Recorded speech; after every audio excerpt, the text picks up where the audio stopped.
Tonight we're working in the Shinden Fudo Ryu, which is one of the 9 lineages that we study here at the dojo. I have some notes in the school for those of you who have never heard of it before. So we have 9 lineages that we teach from. 6 are samurai based and 3 are based in ninjutsu. A couple of the schools you don't see very often, or they're only principles of the school, even though Hatsumi holds the rankings in those schools and the scrolls and stuff. It doesn't mean we always learn from them. So a couple of the schools are quite esoteric and very sparsely taught or seen. But the Shinden Fudo Ryu, has anyone heard of that before? You may have heard of that school before. It's a Koryu school, which means it's an old style of martial arts. You have Gendai, which means new martial arts after 1866. So anything like Aikido, Judo, certain forms of Karate, Taekwondo, they're all after that period of time. So it's our job as martial artists to take what is there from, in this case, the school, what they think was founded around 1130 of the Common Era. That's a long time ago. So you would agree that depending on where people were brought up, the traditions of the time, the technology of the time, techniques need to adapt at some point in order to remain alive and valid. We can't always keep a technique as it's written on the old densho the same way, because 700-800 years things change. Body structure may not change, but certain things, clothing, the way people attack in America is very different than on the battlefield of Japan. So this is called the Immovable Heart School. There's a couple names. Some people call it the Immovable Heart, that's how I learned it. Shinden. Some call it the Tradition of the Immovable God School, that's a cool name. And the Divine Transmission of Immovability. The founder was Izumo Kanja Yoshiteru. Didn't meet him. It was also he was the first soke, so to speak. They say that he studied Chinese Kempo boxing from China. So they say a lot of the movements in here look kind of like Kempo in a way. Almost everything from Japan was evolved from China. And probably India before that. The roots get really old, as we know with any tradition. Things get lost, buried, purposely destroyed to hide the history.'t almost everything starts around India, Africa, and comes this way. It's a very old school. Now, Toda Sensei, you have Masaki Hatsumi, then you have Toshitsugu Takamatsu, and then Takamatsu's teacher was Toda. So he's the third generation back, long died. He died in 1909, Toda. And then Takamatsu took over, and then Hatsumi. Hatsumi is the 26th Grandmaster Osoke of this tradition. And then, so Masamitsu Toda would have been the 24th, Takamatsu the 25th.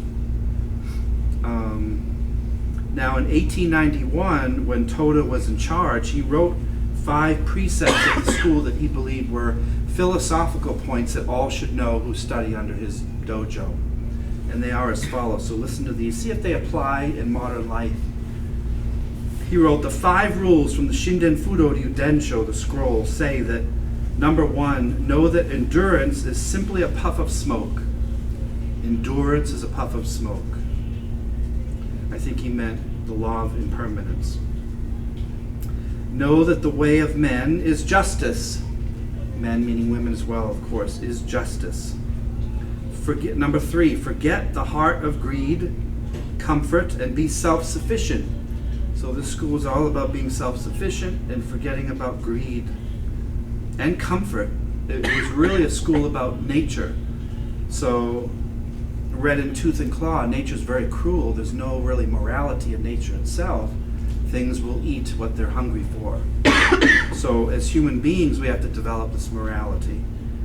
One should regard both sadness and malice as natural laws and gain the enlightenment of the immovable heart. Remember the law of impermanence. Again, it's talking about the negativity in life as part of life itself. Any type of sadness we encounter, suffering, death, loss, is just part of the journey. We know that, and we have to know how to deal with it, or our heart crumbles.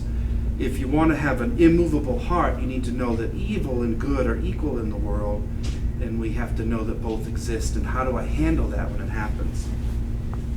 And number 5, in your heart, never leave the ways of loyalty and respect for your parents. That's an interesting one. So remember the elderly. Aspire to learn from both the pen and the sword. So they had a high stress, high opinion of the arts with Budo, because Budo is about killing, and the arts are more yin and yin yang, so you have to balance it out. If you just know how to use a sword really well and you don't do anything else to temper it, you become a very, let's call it the dark side of the force, so to speak. So you have to have some Luke as well as Vader, you know what I mean? You have to balance it out. So whatever you guys do, in my case it's music and art, but you might do something very different.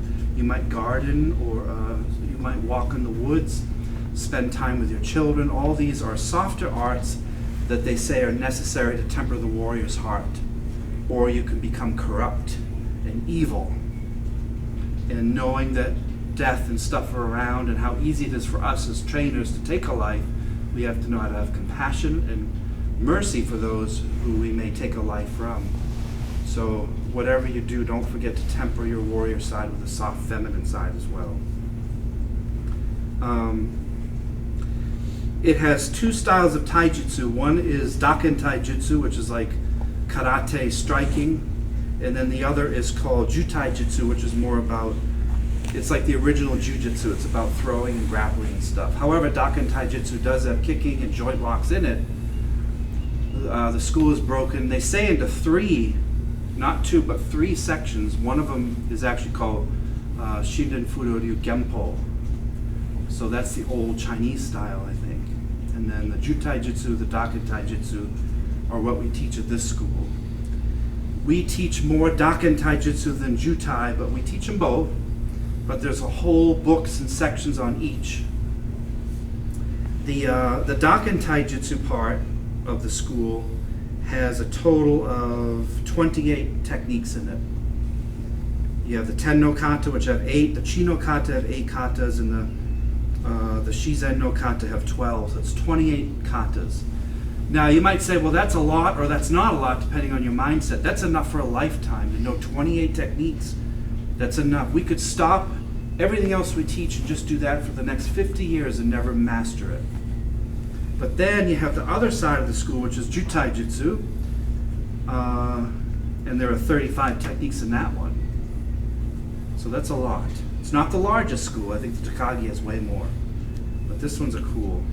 A lot of the stuff in this school has to do with nature. So a lot of the names of the katas you'll hear have to do with birds and weather and the ocean and things like that.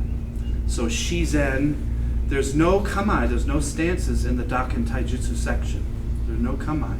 The only kamai is Shizen, because it's the natural posture. So everything starts from the earth. You could argue that Fudoza, which I'm sitting in now, is a seated version of Shizen. It is. It means a Fudo, immovable. So Shinden Fudo Ryu. So this kamai, if you're sitting on the ground, is what they expect you to be in your armor.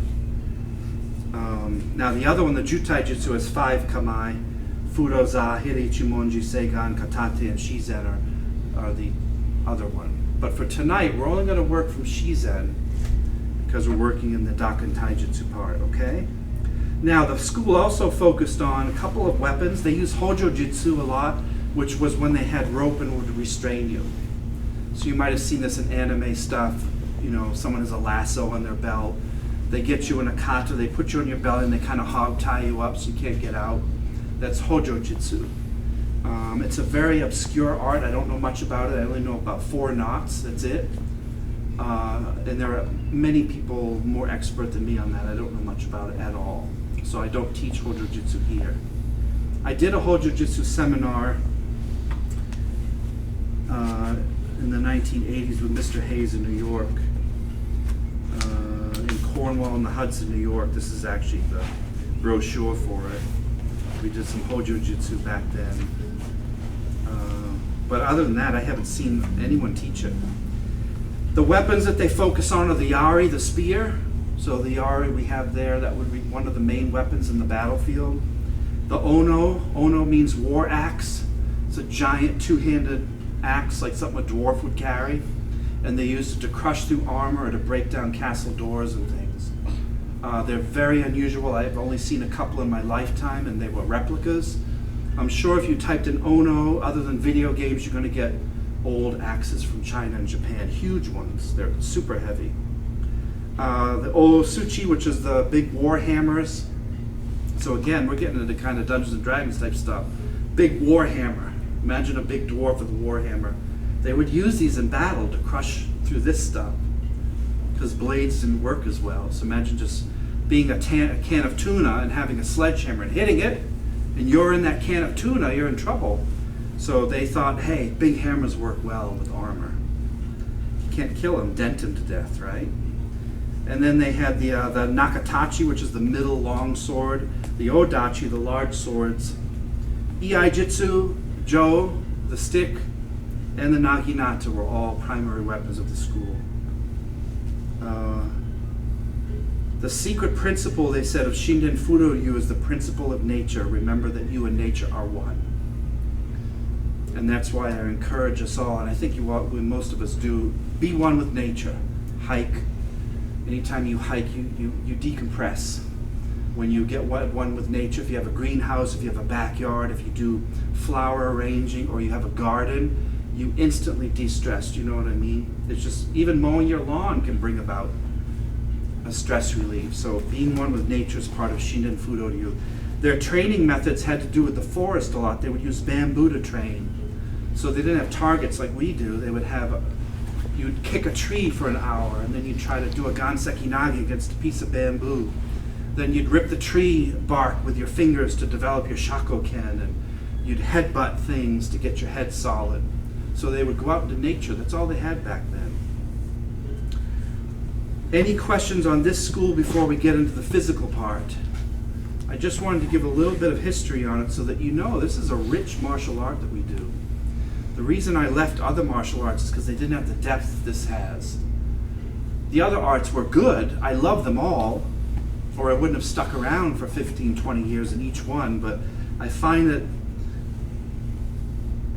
this particular art that we teach here has such depth to it that you can drown in bliss at trying to figure it all out. And if this is the art of learning, you're never going to run out of ideas. You cannot get bored with this stuff. Well, you can, but I'm going to continue on the mountain whether you're with me or not. You who have been here a long time have heard of the school, but I encourage you to research it. So that you should have probably a 3x5 card in your notebook on each school with a couple of notes about it. So when someone says, what is Shinden Fudo? And you're like, oh, I don't know. You should know something about each school. And it's fun to learn history. That's how we learn who we are now. Are you ready? Number 8, and it's from the Ten no Kata. Ten means heaven or sometimes sky. In this case, it's a code word for standing kamai, or standing waza techniques. So you have the ten and the chi. The chi are the sitting techniques in the school on the ground, and the ten are the standing waza, what we call tachi waza. We're going to do number 8. This one is called Karai. Karai, ka is mist, fog, or like kasumi, and arai means lightning or thunderbolt. So the technique literally means thunder in the mist, or mist thunder, something like that. When we're doing it, I encourage you to figure out why it was written that way. What are we doing with our body that represents thunder in the mist? Are you ready to try Katai?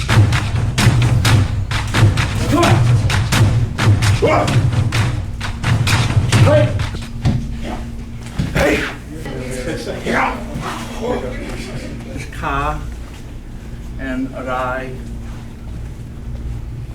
Okay. The name is meaningless on the street, right? So you can know the names, but don't be a technique collector and not know how to do it physically. Mist and thunder or lightning bolt. Karai. Okay, let me see how I remember. I mentioned these have natural names to them, a lot of them. So this is on page 158 of Hatsumi's book, Unarmed Fighting Techniques of the Samurai, if you're interested in collecting the techniques. As he comes in to grab, you're in Shizen no Kamae, so I'm not unaware, and a lot of the times you'd already have your swords on. This is a battlefield grab, is this distance minimum, because I wouldn't want to get closer to him with weapons on. Modern day, relax, modern day is this type of stuff. Wouldn't work in armor. Be foolish, he'd stab you. As he comes in and I'm here, I ready myself and receive the attack with a bit of ukemi. In other words, I'm not doing this where I'm going to get knocked over and held, because he might be grabbing to push me, so I'm absorbing and putting my left hand here. See the left? This is one of the kaname of the school, is this type of grip. Sometimes you could use your thumb here on the fingers to turn and do different things, okay? Typically we're here, but this monitors this position.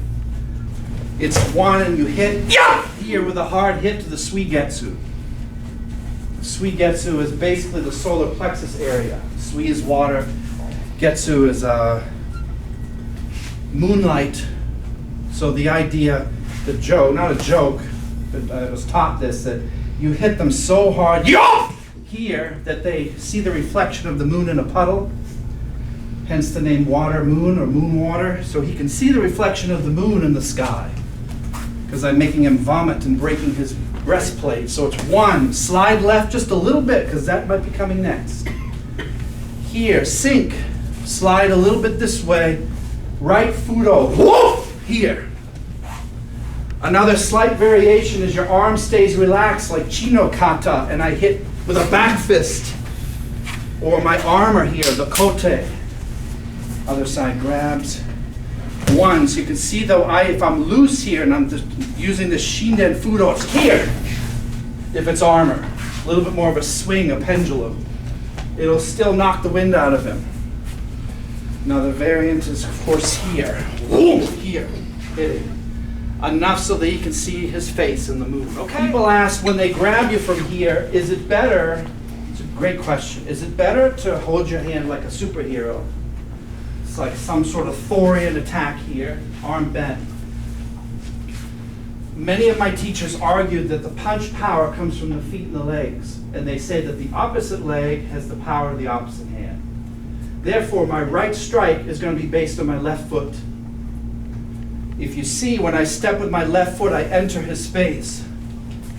But if I take my right with it, there's the power of my entire thigh, the body.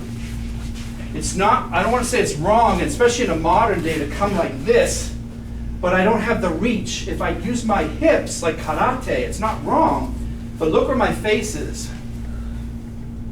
See it? I'm too close if I use my hips. So if I use my legs as I step left, and this is very natural from here, I'm very far away from Matthias's left punch. I hope you can see that. Once you strike here, and you hit from here, grab the shoulder immediately and apply an ogyaku straight to the ground. Come close. Don't allow him to roll. One of the kaname of the school is he can't roll out of it. Straight down, rolling here and applying an arm break. Shoulder dislocation, takeori, whatever you want. Breaking here, here, and here as best I can with my entire being. Dominate vertically over the opponent. Here, roll out, Matthias, get out. There's no domination, there's no pressure. It's very hard for Matthias to get out when I'm here. Get out of it. Can't. See the difference? This is Shinden. Total control of the opponent. Total control of Shinden. That's the spirit of the school. Again, different person, ready? Make them look at the moon. Chop! From here. Take them straight down. Shinden Fudo. Okay? Bending the arm makes it worse. You understand? It's straight up and down, not a lot of room. Maybe you're in a castle. One more, a little slower. Yes, sir. Think of Chino Kata. Chino Kata here. Modern day would be bowling. Ogyaku. Great reversal. Understand this position. Very important. Could be hitting. Okay, go for it.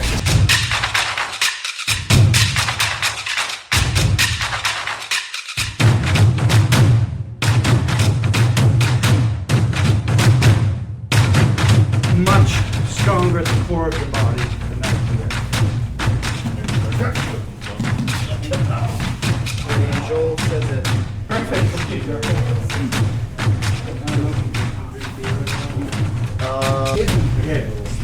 Because you had him up here, so right underneath his elbows.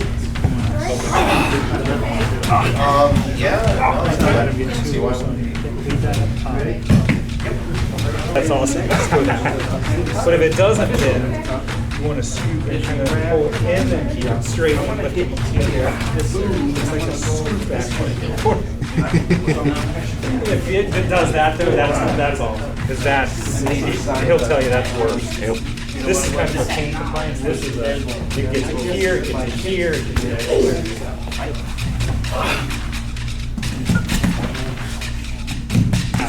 Yeah,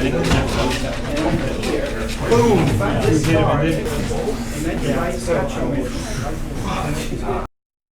Technique 1, it says same as previous, Hidari Waza, Asumzan Shin. So as the grab comes in, same principle, but now maybe there's a wall there. So I can't go over here. I'm gonna hit my face. So I'm gonna hit this way and grab his left arm. It's the same principle, but you grab the dead hand. The one, this is the angry arm. This is getting ready to hit or grabbing for a tanto, getting ready to draw his sword. What makes this one more challenging is as I hit here, I have to cross over and get that arm. Leave it where it is. It's not doing anything. Just leave it. So again, when he grabs, it's, yo! I move here. Quickly move into position and take him down. Breaking that arm. Kind of risky. There is an amount of time where as I'm crossing, even with the strike, that this is dangerous. So I'm hitting here.